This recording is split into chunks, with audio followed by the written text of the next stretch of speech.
Muy buenas tardes, espero que hayan disfrutado su almuerzo. Para seguir con los temas del curso internacional Reanimación Cardiopulmonar Cerebral Básico y Avanzado, Adulto y Pediátrico.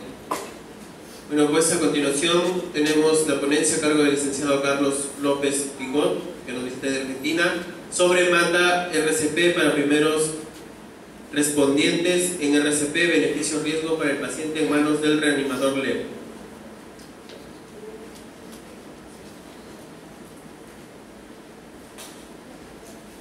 Bien, perfecto. Bueno, buenas tardes. Buenas tardes. ¿La marea alcalina nos ha atacado o qué cosa? Bien. Vamos entonces a continuar tratando de seguir la misma tónica de esta mañana. Vamos a hacer una conferencia, un par de conferencias y seguimos planteándonos la parte práctica para que siempre estemos dándole un paso adelante a las destrezas. La administración del colegio acá me solicitó una disertación sobre un producto que se le está dando mucha boga acá en este país recientemente, sobre el uso de una manta de resucitación cardiopulmonar. En la revisión que hice, el planteamiento hasta ahora, quiero planteárselo para que ustedes vean qué es eso, cuál es el riesgo-beneficio, si esto es positivo o no, porque siempre hay que estar actualizado y adicionalmente siempre debemos escuchar qué es lo que realmente está basado en la evidencia científica y qué no, qué es marketing para poder vender cosas que realmente funcionan y que no.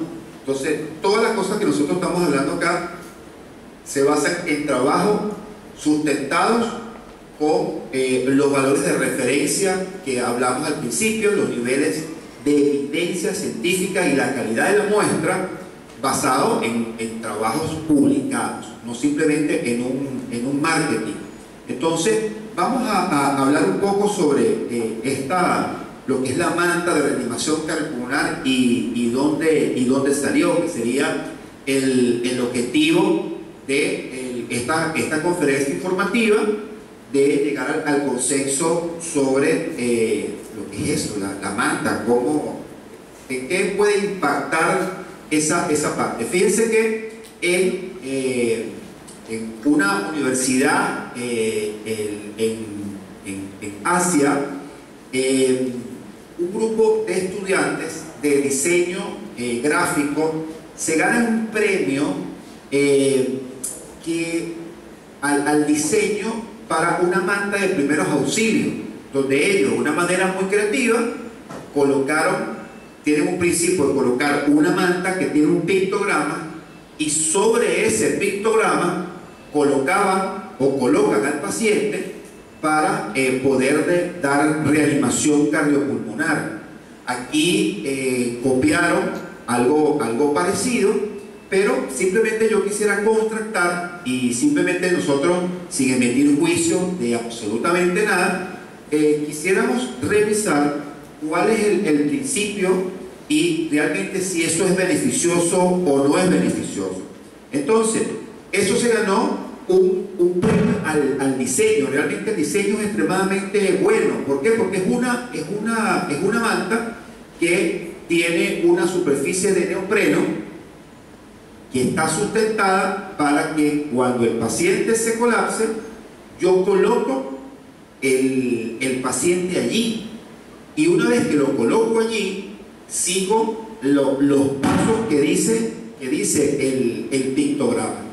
Ahora, los que nos siguen desde esta mañana, ¿qué piensan ustedes que sería el reto de colocar un paciente en situación de parada cardiorrespiratoria sobre la manta? ¿Cuál es uno de los principios que vimos esta mañana en relación a que ningún paciente en paro puede estar más de ¿cuántos segundos sin compresiones? 10 segundos. Entonces realmente vamos a revisar si esto es factible, no es factible, y la vamos a revisar paso a paso. Entonces, número uno, si esto, ¿quién lo va a utilizar? Si esto se masificara o lo están sacando acá como una novedad, significa de que teóricamente esto debiera estar en todos los sitios donde un personal no entrenado, siguiendo la pauta que dice el pictograma, sigue los pasos de reanimación cardiopulmonar. Entonces, realmente eso está sustituyendo la cadena de sobrevivencia de los eventos. Puede o tendrá el riesgo de retrasar las compresiones, y estamos hablando que la medicina basada en evidencia me indica que yo debo tratar de comprimir lo más rápido posible.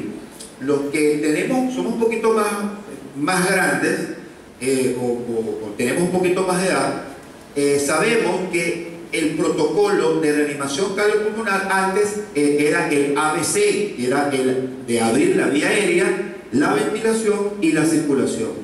Ahora, eso cambió a CAB. ¿Por qué? Porque lo más importante son las compresiones. Entonces, habría que revisar si realmente al yo abordar ese paciente y hago el diagnóstico, que la manta no me va a dar el diagnóstico, y simplemente yo verifico, me doy cuenta que ese paciente no me está contestando y ese paciente no respira. Entonces, ¿qué voy a hacer? Si tengo distorsionado las pautas, yo voy a buscar la manta.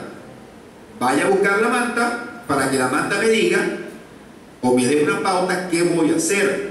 O sea, que voy a colocar ese paciente sobre la manta, la voy a sacar, la voy a desplegar, voy a lateralizar el paciente, y sin considerar realmente si yo voy a poder movilizar el paciente yo solo. Pero entonces vamos a ponerlo al beneficio de la manta. Somos varios, vamos a lateralizar el paciente, la vamos a colocar, y simplemente como si estuviéramos haciendo una técnica de rotación del paciente en nuestra rutina como enfermeros.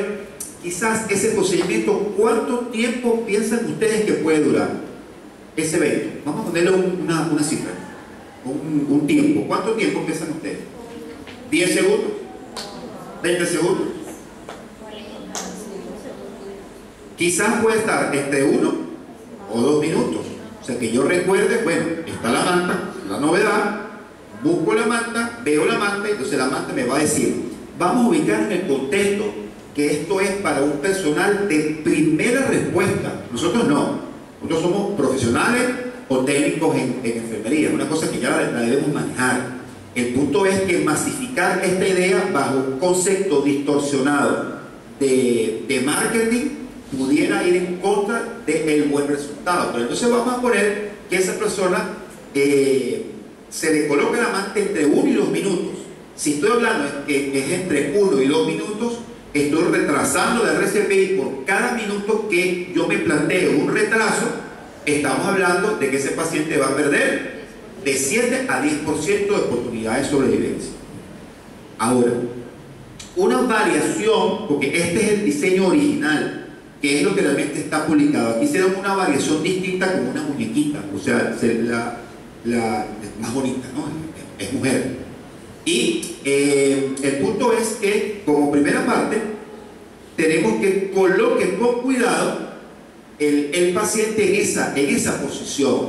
Ya lo discutimos. Busque la manta, tráigala para acá, voy a lateralizar el paciente, lo coloco sobre la manta y que realmente el paciente me quede sobre la manta. O sea, que el paciente debe tener, o la manta debe tener unas dimensiones, ¿verdad? Más o menos anatómicas que cumplen con la parte antropológica del sitio donde está.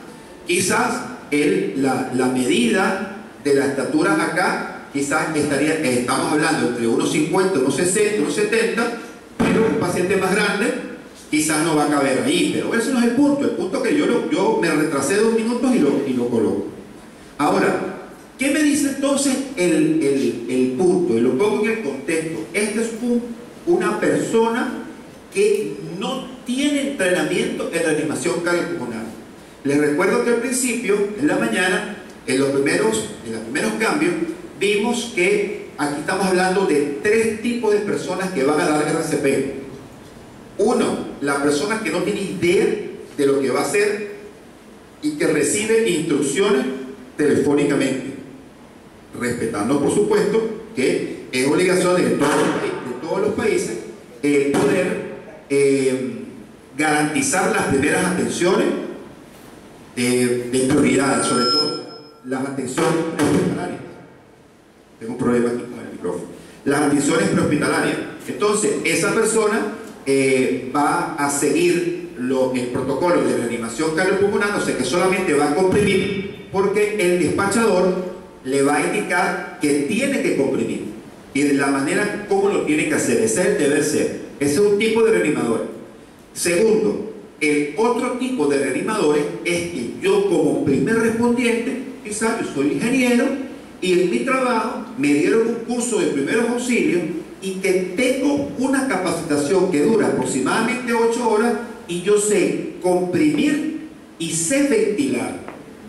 Pero para poder ventilar yo necesito un dispositivo de barrera, o sea, un dispositivo que yo en ese momento yo lo pueda sacar y lo pueda usar. Y el tercer tipo de personas somos nosotros, que somos el personal de salud que tiene entrenamiento para hacer qué, para hacer qué, para comprimir y ventilar con todos los dispositivos que nosotros manejamos en el centro hospitalario. Pero entonces, ¿esta persona quién es?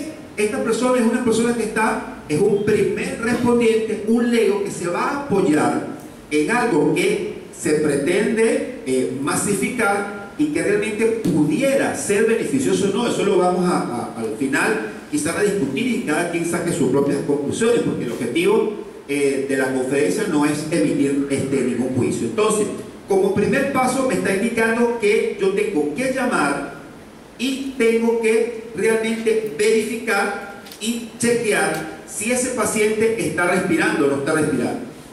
Entonces, el paso siguiente es que yo necesito, como no hay signos de vida, voy al siguiente paso y me voy a realmente lo que dice el protocolo, que es poder seguir el protocolo de CAB, que son compresiones vía de ventilación. O sea que sí, ciertamente, eso es lo que dice la ciencia.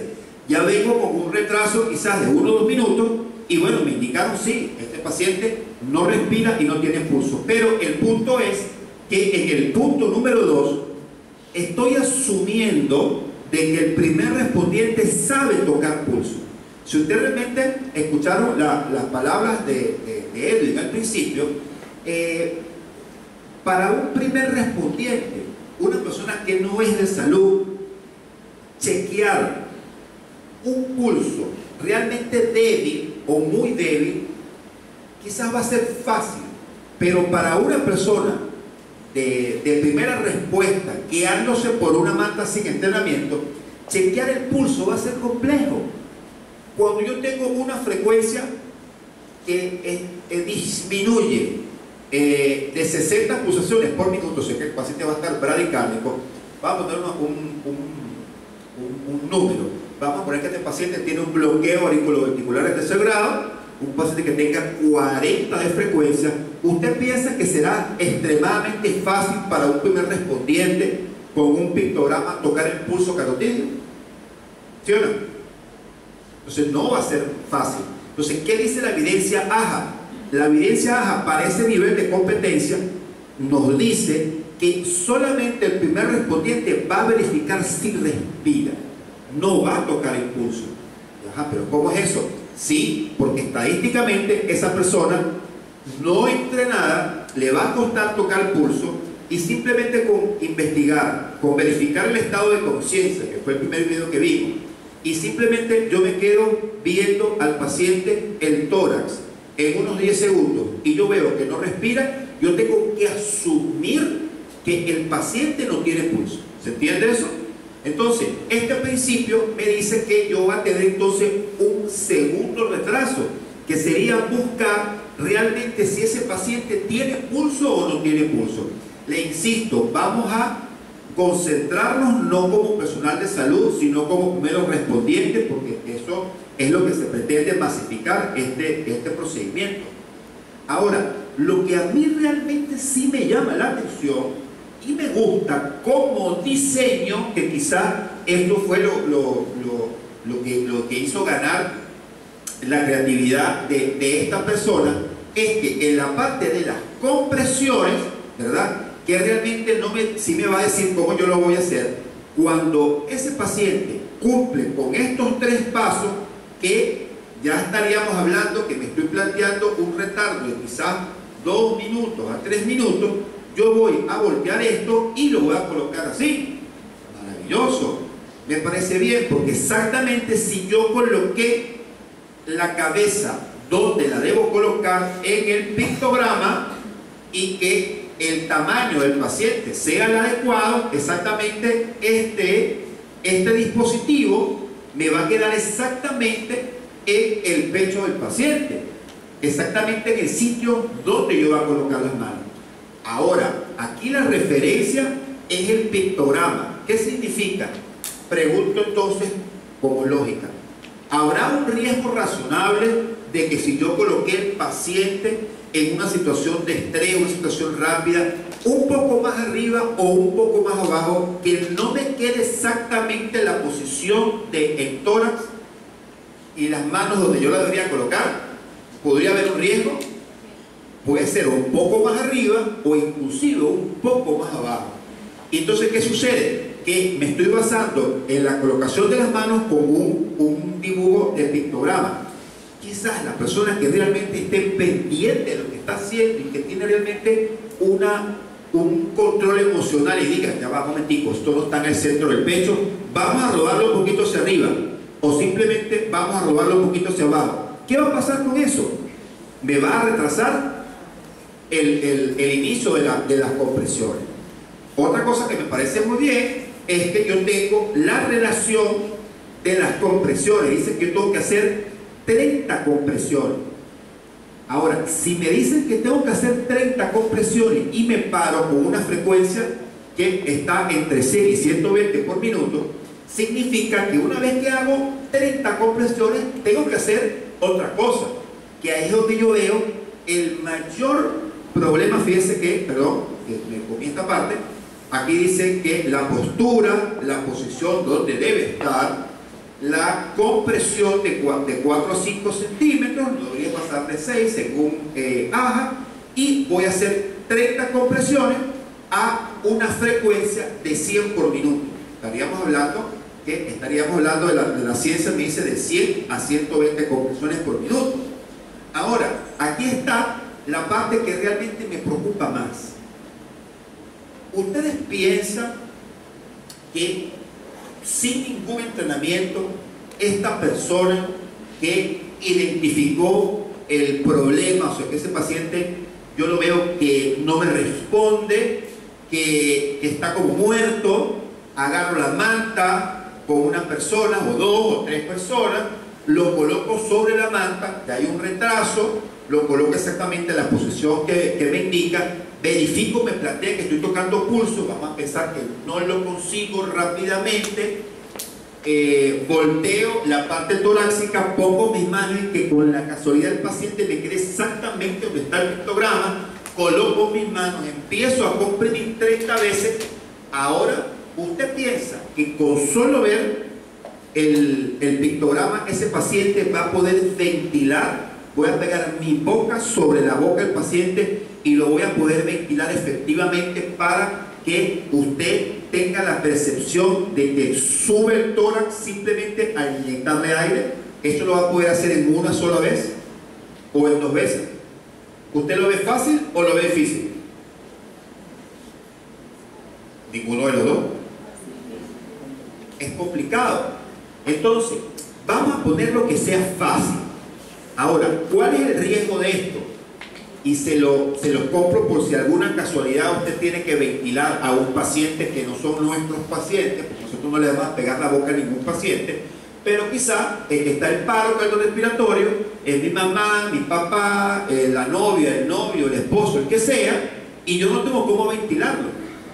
Ahora, ¿cuál es el riesgo de la ventilación? Entonces aquí me voy a detener un poco. La evidencia científica, exactamente desde el 2010 en adelante, me indica que yo debo evitar para el primer respondiente, insisto, para esta persona que no tiene entrenamiento, evitar que yo lo ventile, porque primero es un procedimiento que requiere la competencia, se puede adquirir quizás en 4, 5, 6 horas en un curso formal, que realmente te explique cómo meter el volumen. Les recuerdo que fisiológicamente yo voy a tratar de meter más o menos 10 cc por kilogramo de peso, que es mi volumen corriente.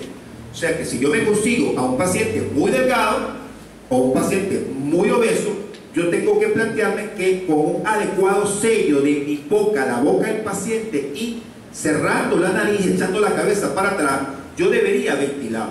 Pero yo no estoy en una situación relajada que yo voy a pensar, bueno, este paciente pesa 50 kilos, quizás son 500 cc.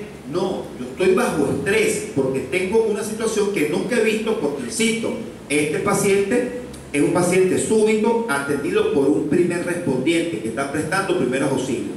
Entonces, si yo me entusiasmo, ¿qué va a pasar? Al yo no observar por mala técnica, mal sello, que ese paciente, cuando lo ventilo, se sube el tórax, voy a ventilar más fuerte, voy a tratar de volver a ventilar. ¿Y qué va a pasar con eso? Que lo vimos en vía aérea. Ese paciente va a broncoaspirar. ¿Por qué? Porque el excedente de esa ventilación, si bien es cierto, se va a subir el tórax rápidamente. ¿Para dónde va el excedente? Se va para el estómago. Y como ya les dije, el 96% de estos pacientes que van a ser hiperventilados va a vomitar, o sea que va a broncoaspirar. Aparte que de la hiperventilación, ese aumento de volumen grande que yo estoy haciendo con compresiones, va también a disminuir el retorno venoso, o sea que va a interferir con el buen desarrollo de la maniobra desde el punto de vista cardiovascular. Entonces, abro la vía aérea, como me dice allí. Entonces, esa ventilación boca a boca, boca barrera de parte de un lego, ¿habrá riesgo de hiperventilación y broncoaspiración? ¿Sí o no? Muy bien, entonces seguimos. Ahora, este paciente yo lo voy a ventilar, según me indican acá, y en esa ventilación, después de esas 2 ventilaciones, yo voy a empezar a comprimirlo. Entonces, fíjense todo el riesgo que estoy tomando en relación, sobre todo, no con las compresiones, porque estamos a favor de las compresiones.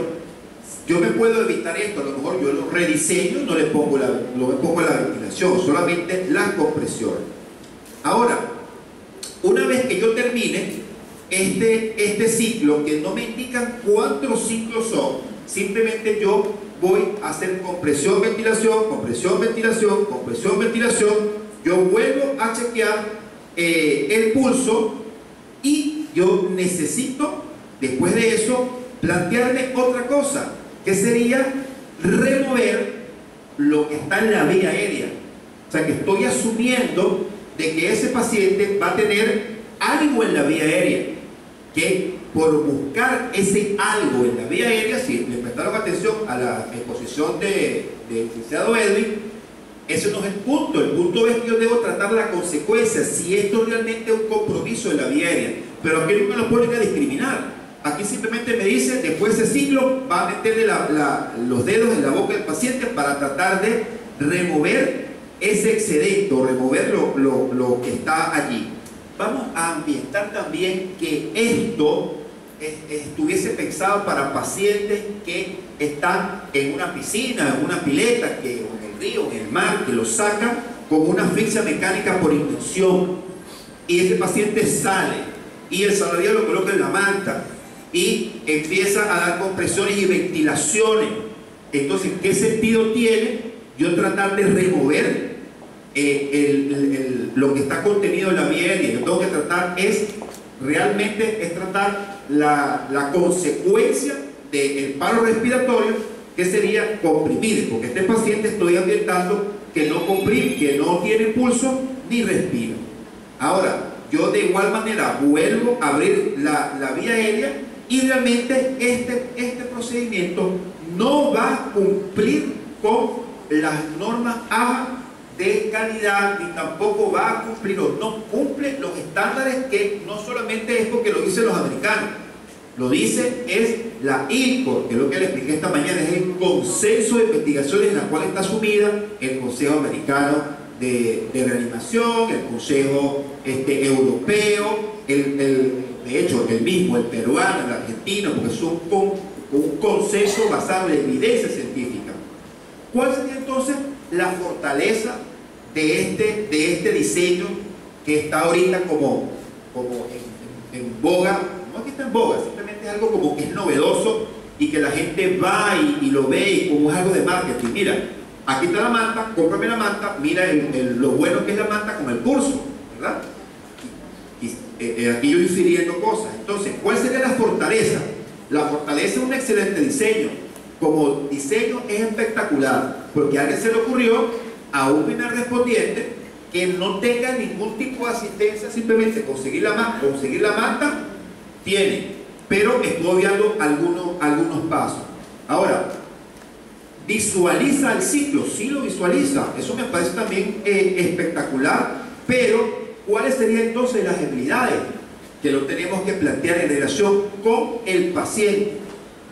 Primero, retraso la reanimación cardiopulmonar pudiéndolo colocar. O sea, cuando lo coloco con las variables de peso, cuántas personas tienen, si yo comercializo eso y simplemente digo, bueno, RCP es igual a la manta, veo al paciente, busco la manta, lo traigo y me puede retrasar la reanimación cardiopulmonar. Les recuerdo que ese retraso puede significar que por cada minuto ese paciente puede perder de 7 a 10%.